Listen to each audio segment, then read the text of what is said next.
शालिग्राम भगवान जितना इतनी सी नहीं है। आरती में होता है 7 कोस की परिक्रमा। तो उतने विशाल क्षेत्र में जो गोवर्धन पर्वत विराजमान है, ब्रजवासी पानी लाते लाते घरा से पानी आएगा, क्या असर होगा? थक गए। अब सभी ब्रजवासी थक गए, आकर के कन्हैया के सामने कहने लगे, कन्हैया तुम ही कोई उपाय लगाओ। इतने बड़े भगवान हैं, इनको स्नान कराना तो बड़ा कठिन लग रहा है, और स्नान नहीं होगा तो फिर पूजा कैसे होगी?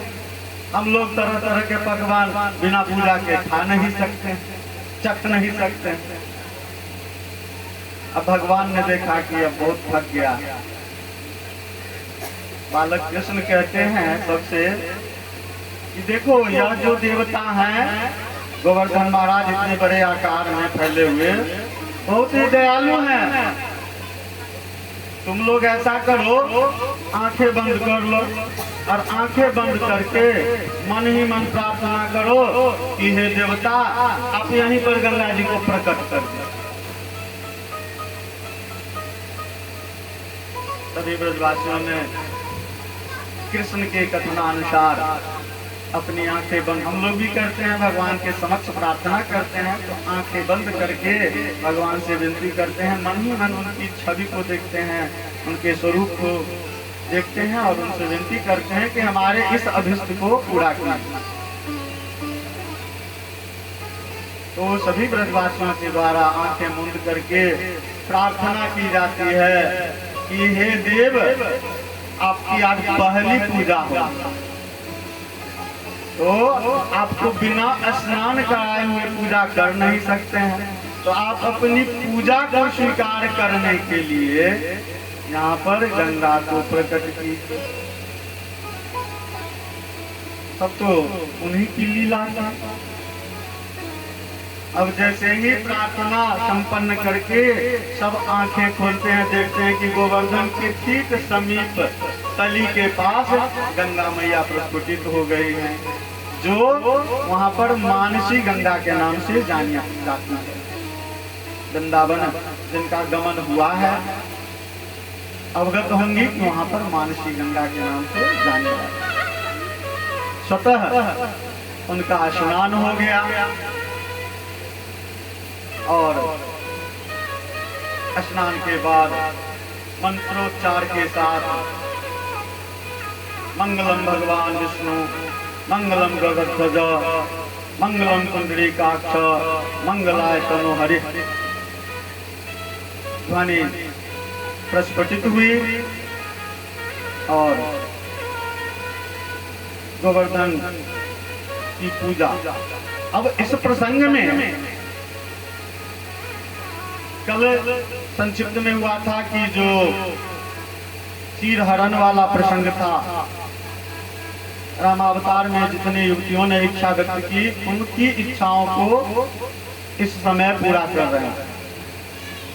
और उस समय सीता स्वयंवर के दौरान जितने वहां के पुरुष थे, उन्होंने श्री राम के स्वरूप को जिस तेज के साथ देखा और जिस प्रकार से श्री राम ने केवल धनुष को, शिव के धनुष को स्पर्श किया और वह धनुष टूट गया, जैसा कि सीता की प्रतिज्ञा थी, तो सबने मन ही मन यह सोचा कि यह कोई सामान्य व्यक्ति नहीं है, निश्चित रूप से यह कोई देव है। काश इस देव को पूजा करने का, यह तो पूजनीय है, जो बलशाली होते हैं, जो अद्भुत अकल्पनीय आश्चर्यजनक कार्य करते हैं। हम लोगों की भी इच्छा होती है कि नहीं, सामान्य व्यक्ति नहीं है, इनमें ईश्वर की विशेष अनुकंपा है, एक बार इन्हें कम से कम प्रणाम कर लेते हैं, इनको पूजा करने का अवसर मिला। तो जितने लोगों ने मन ही मन सोचा, भगवान सबको मन ही मन आश्वासन दे दिए, अगली बार तो उसी आश्वासन को पूरा करवाने के लिए भगवान के द्वारा इस गोवर्धन धारण की, गोवर्धन पूजा की लीला की जाती है। भगवान सबसे अपनी पूजा स्वीकार करते हैं। यहाँ गोप गोपियों के बीच भी बैठे हुए हैं और कहते हैं कि आंखें मूंदो, देखो तुम्हारा देवता गोवर्धन के ऊपर विराजमान है। जैसे ही आंख खोलता है सब ऊपर देखता है, वहां कन्हैया को देख रहा है। फिर कहते हैं अब आंखें खोलो, नीचे की ओर देखो, तो कन्हैया इनके बीच बैठा हुआ। तो उनको भान नहीं होने देते हैं गोप गोपियों को कि हमारा कन्हैया ही गोवर्धन पर विराजमान है। इस प्रकार सबकी पूजा को स्वीकार कर। अब आपके मन में किसी के प्रति लालसा रहेगी। अब चूंकि हम मनुष्य हैं तो हम मनुष्यों की लालसा, एक उदाहरण दिए थे यात्रा के दौरान सीट पर बैठने वाले, थोड़ा बैठते बैठते पूरा, तो आकांक्षा जो है बढ़ती जाती। तो पूजा करने के साथ साथ हुआ कि काश इनके साथ कुछ समय व्यतीत करने का अवसर मिलता, यह भी इच्छा हो गई। तो भगवान ने उसे भी स्वीकार लिया। अब उस इच्छा की पूर्ति कैसे हुई? जब इंद्र की पूजा के बजाय इंद्र की पूजा न होकर गोवर्धन की पूजा हुई, इससे इंद्र क्रोधित हो गए। अब देखिए, इंद्र के इस क्रोध से और इंद्र के पूजा नहीं होने से जितने भी प्रसंग हैं इस भागवत महापुराण के कलियुग के लिए कल्याणकारी रूप में प्रस्तुत किया गया है, सबका संबंध हम लोगों के साथ जुड़ा हुआ है। वैसी ही स्थिति हम लोगों की होती है। जो संपन्न है, शक्तिशाली हैं, जो देवतुल्य हैं, उनकी आप सदैव पूजा करते रहिए, उनका वरद हस्त आपको मिलता रहेगा। जाने अनजाने में यदि आप कहीं से जा रहे हैं, उनके ऊपर दृष्टि नहीं गई, या आप आवश्यक कार्य से हैं, उन्हें देखते हुए भी आप आगे बढ़ गए, अब लीजिए उनका कोप बढ़ जाएगा। उसने देखा प्रणाम तक नहीं किया, इतना घमंड हो गया उसको। तो अपनी सत्ता डगमगाने की स्थिति जब आती है, तब वह अपने क्रोध को व्यक्त कर देता। और जिस प्रकार इंद्र ने यहाँ कार्य किया, उसी तरह से उस व्यक्ति के ऊपर तरह तरह के अत्याचार आरंभ कर देता। इंद्र देखा कि मेरी पूजा नहीं होकर के गोवर्धन की पूजा हो रही है, ब्रजवासियों के द्वारा गोवर्धन की पूजा कर ली गई। इंद्र किसके स्वामी हैं?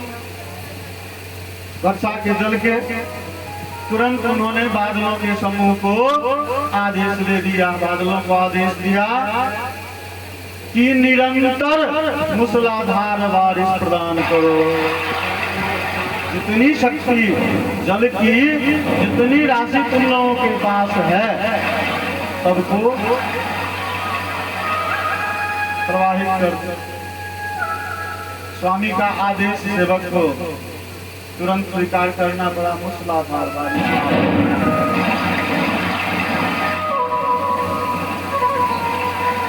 अब इधर पूजा संपन्न हुई, बारिश आरंभ हुई। ब्रजवासियों ने सोचा बारिश हुई है, फिर समाप्त हो जाएगी।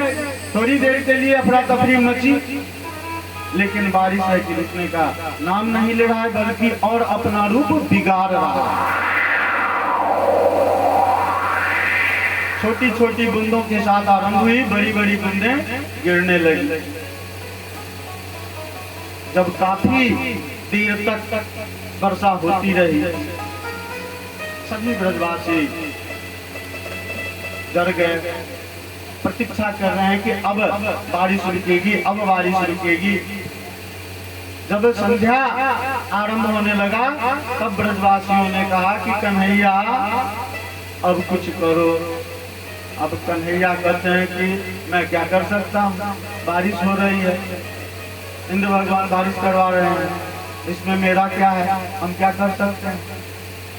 अब सब विनती कर रहा है कि नहीं तुम कुछ करो, तुम कोई उपाय लगाओ। इसी बीच कुछ क्या कहता है, अचानक ख्याल आता है कि मन में सोच लिया कि वो लगता है अनिष्ट पूजा होनी थी इंद्र की, कन्हैया के चक्कर में आके हम लोग इस गोवर्धन पर्वत को पूजा कर डाला। निश्चित रूप से इंद्र कुपित होंगे। अब सब ब्रजवासियों के द्वारा कहा जाता है कन्हैया तुमने जिस देवता की पूजा करवाई है तुमसे नहीं होगा, कम से कम जिस देवता की पूजा करवाई हो उनसे कहो कि हम लोगों को रक्षा करेंगे, क्योंकि उनकी तो हम लोगों ने पूजा की। तब भगवान कहते हैं कि ठीक है, तुम लोग आंखें बंद करो और देखो यह देव प्रसन्न होकर के तुम लोगों को अपना आश्रय प्रदान कर दे और अपने आश्रय में तुम लोगों को वर्षा से सुरक्षित रखे। वही होता है, सभी आंखें बंद कर लेते हैं और मन ही मन गोवर्धन महाराज को स्तुति करने लगते हैं कि हे देव रक्षा कीजिए, हे देव रक्षा कीजिए। और इस बीच भगवान गोवर्धन पर्वत को अपनी एक अंगुली पर धारण कर लेते हैं, एक अंगुली पर धारण कर लेते हैं। और गोवर्धन पर्वत को धारण करने के कारण चूंकि जात कर्म संस्कार के दौरान गर्गाचार्य जी ने भविष्यवाणी करके बताया था नंद बाबा को कि आपका यह बालक जो है सबका चित्त आकर्षित करने के कारण इसका नाम कृष्ण हुआ, लेकिन इसके अनेकों नाम होंगे। अब देखिए नामकरण की शुरुआत हो गई। तो गोवर्धन धारण किए जिस कारण उनका नाम गिरधर भी है।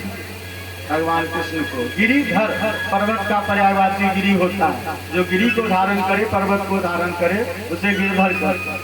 बोलिए गिरधर भगवान की जय हो। इस प्रकार भगवान गोवर्धन धारण करके उस तली में सभी को सुरक्षित रखते हैं। जितने गाय बछड़े ग्वाल बाल सभी वहां है। इंद्र का कोप बढ़ता जा रहा, वर्षा अनवरत हो रही है, लगातार हो रही है। और यह स्थिति विकराल होती चली गई।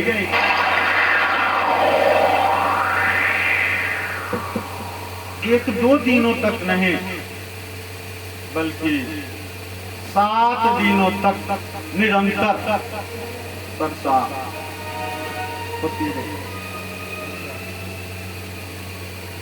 जब इंद्र ने देखा कि निरंतर 7 दिनों तक वर्षा हो रही है, बादलों के कोष से जल की राशि अब समाप्त हो रही है, तब इंद्र को एहसास हुआ कि हमने बहुत बड़ी गलती कर दी। इंद्र वहां उपस्थित होकर के भगवान से विनती करते हैं और भगवान से विनती करके कहते हैं कि हे प्रभु, मैं अभिमान के कारण और ईर्ष्या के कारण इस निष्ठ कार्य को, इस जघन्य कार्य को किया है और आप अत्यंत ही दयालु हैं। आप मुझे क्षमा कर और तुरंत ब्रजवासियों से गोदोहन को कहते हैं। और गाय के दुग्ध से इंद्र के द्वारा भगवान का स्नान कराया जाता है। और चूंकि भगवान को यहाँ पर गाय के दूध से स्नान करवाया जाता है, नतीजा क्या हुआ कि गाय के दूध से स्नान करवाने के फलस्वरूप पुनः उनका एक नाम बदल गया, नया नाम पड़ गया, और वह नाम है गोविंद। भगवान का गोविंद नाम वो दुग्ध स्नान के फलस्वरूप पर। बोलिए गोविंद भगवान की जय। कल हमने उच्चारित किया था कि वृथा न हो ही देव ऋषि वाणी। प्रमाणित हो रहा है ऋषियों की, देवताओं की वाणी कभी